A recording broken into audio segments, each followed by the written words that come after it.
Today I thought I would talk about 3 different books that have really had an impact on the way I think. They have sort of changed my perspective as somebody that exists in the world trying to do this thing called living a human life. Some books really have just changed the way I look from left to right, from right to left, and so on. And I really hope that you'll get a huge impact out of these because these are some good ones. Let's get into it. Hey, everybody. Welcome back to the Readable Podcast. My name is Eddy Hood, and today we're talking about 3 books. No secret here. I've got them on the thumbnail of the video. We're talking about Cultish, The Lonely Passion of Judith Hearn, and Working Days by John Steinbeck. These 3 books have changed how I sort of interact with my thinking process. And I'll tell you why, and why I think they're good books to dive into. So first of all, I wanted to start with Working Days. I've been talking about this a little bit, but we have begun reading The Grapes of Wrath in my book club.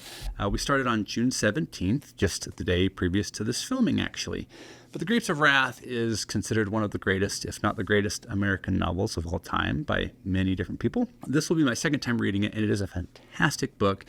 But what has made it even better is this journal that John Steinbeck kept while he wrote the book. Now, I shared this in last week's video, but I'm bringing it up again because I wanted to point out how it is changing my perspective as somebody trying to live a more purposeful life.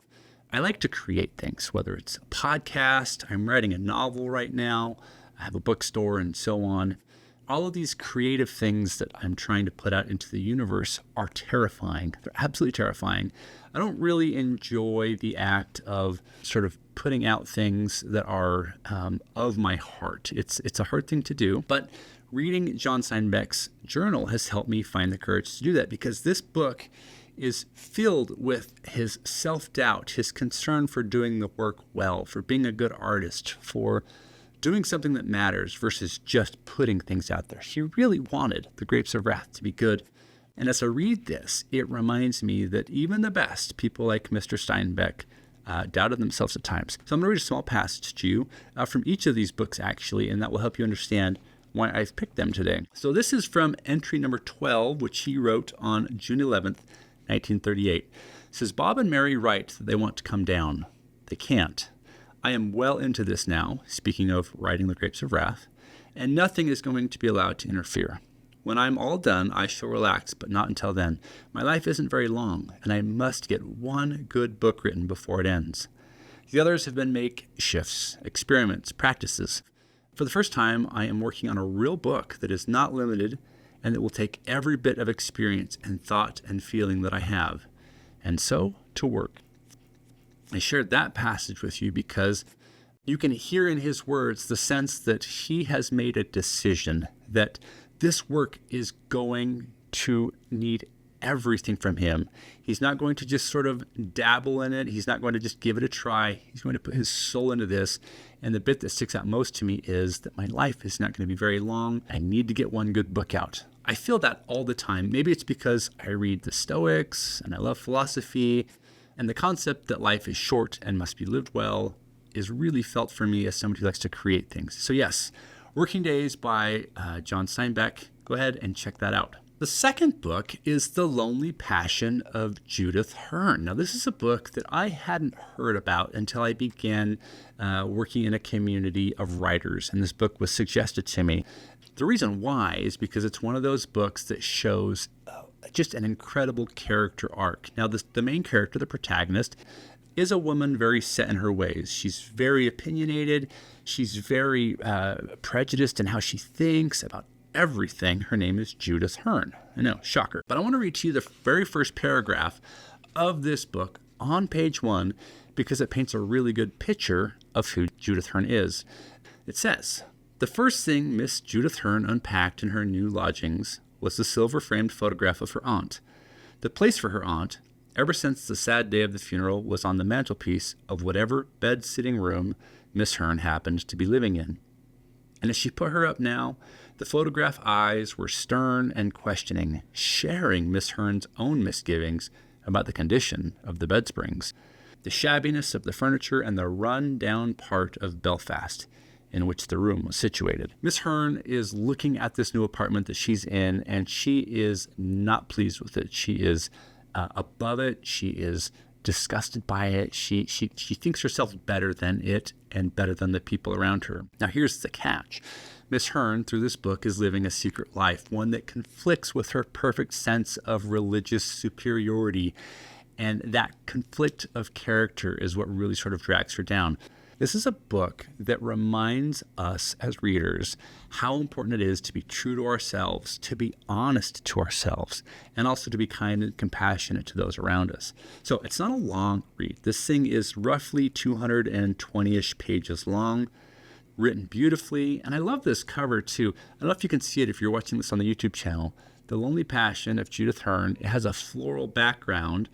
And what you can see is there's a woman laying down with her head on a table, but her arms are covered in the same fabric or painting as the wallpaper. So she's blending into it, almost like she's not there, but she is. So go check this out if you like the idea of living a true and authentic life. The third book I wanted to share with you that has changed my perspective is just a ton of fun. I love this book. It's called Cultish, The Language of Fanaticism by Amanda Montell. Now, Amanda Montell is somebody who studies linguistics and language and teaches it and has done a really good job of going to not just what we would consider traditional cults, but corporations and fitness programs and any kind of gathering that is doing its best to bring people into its folds. What she's done is analyze the language that those groups use to create a sense of belonging, a sense of purpose in its members, so much so that those members are willing to donate time, donate money, and donate intention to the cause of the organization. Now, this is why that matters, because we are being pulled into many organizations around us and we don't know it's happening. It might be, again, some sort of fitness program or a club or a religion or some project at work.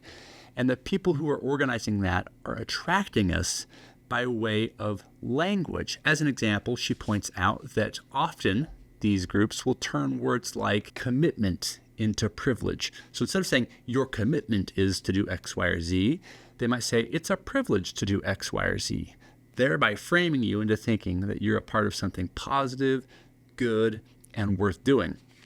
Now, the passage I want to read for you in this book is one that really sticks out for me. It's found in chapter 5, and the title of this chapter is Congratulations, You Have Been Chosen.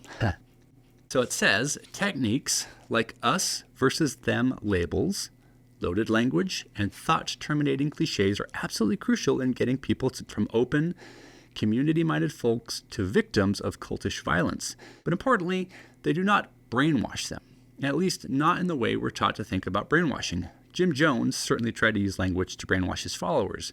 Among the techniques he studied was newspeak, the make-believe language George Orwell created for his dystopian novel 1984, which, side note, 1984 is one of my top 3 books. You should go check it out if you haven't yet. In the book, newspeak is a euphemistic, propaganda-filled language that authoritarian leaders force their citizens to use as quote-unquote mind control.